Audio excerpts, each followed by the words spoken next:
My thoughts and the thoughts of all Canadians are with the families of Captain Casey, Captain McDougall, and the entire Snowbirds team. This has been a very difficult few weeks for members of the Canadian Armed Forces. As we mourn, we remember Captain Casey as a proud Nova Scotian and an outstanding servicewoman, a journalist who turned her talents to the forces. She will be remembered not just for her professionalism, but for her sense of humor and for her kindness.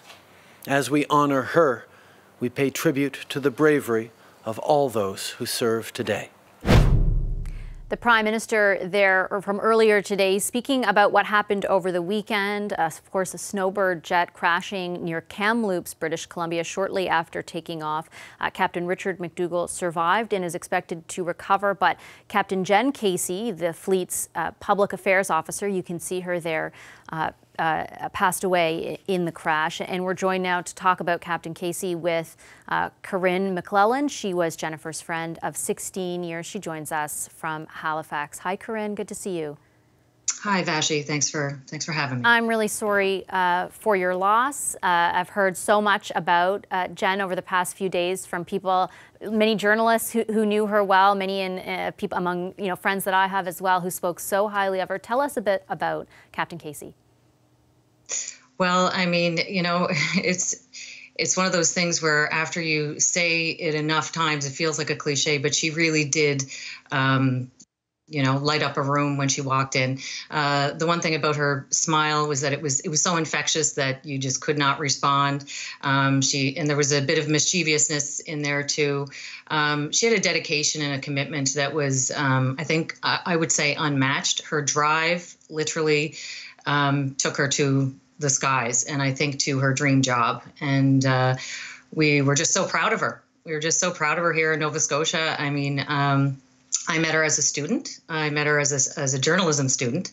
And, she just was a talented writer, like no question. She loved sports, could challenge anybody's hockey knowledge and trivia.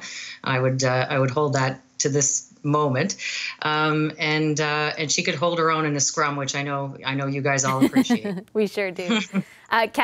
Colonel French yesterday said, and this speaks to something you just mentioned, that she absolutely loved her job. What drew her to it? It's interesting because some people were kind of surprised when she sort of took a military route in her career, and I thought it was so well suited because she just had that level of commitment. I mean, if she was going to do something, she was going to do it all the way, and there was no task, incomplete. If she wanted to run a 10K, it wouldn't be just a regular 10K. It would be a 10K over the Capt Trail.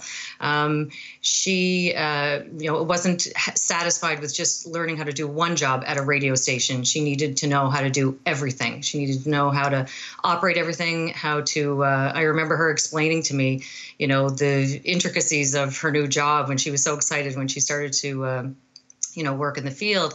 And, I think when I started to glaze over, she realized she had lapped me already. And how long? Sorry, I mentioned in the intro you knew her for 16 years, but how did you meet? And tell me a bit about your friendship.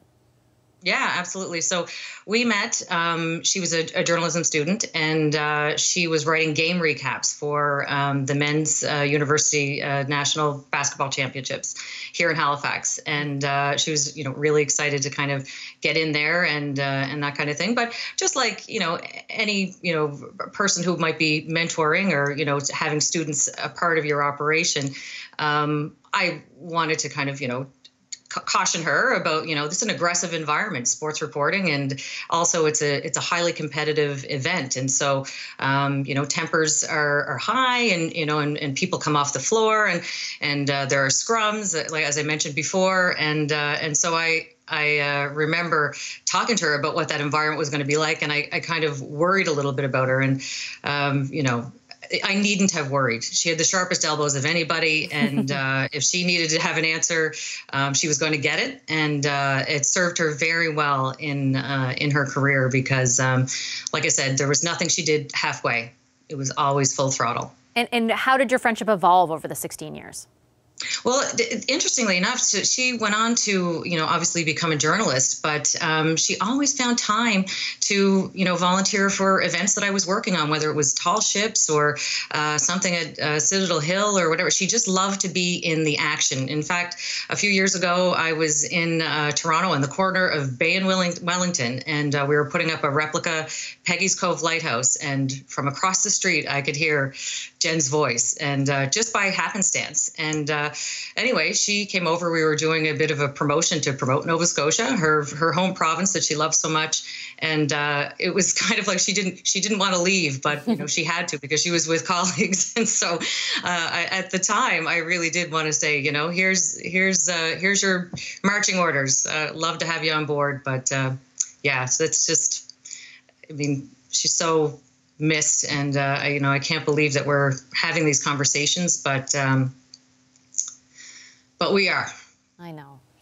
It's interesting. I just remembered that yesterday somebody who used to follow her reporting in Belleville reached out to me on Instagram saying that they had kept in touch. He was just a reader, just a listener and a reader, and she had always responded to him when he had reached out to her, and that he was like devastated to hear the news because even up until a couple days ago, long after she had left Belleville, she was still keeping in touch with him. And there was no sort of professional connection or anything like that, but it had left such an impression with him. She was a real Nova Scotian, Ashley. She was a real Nova Scotian. She was a real Maritimer.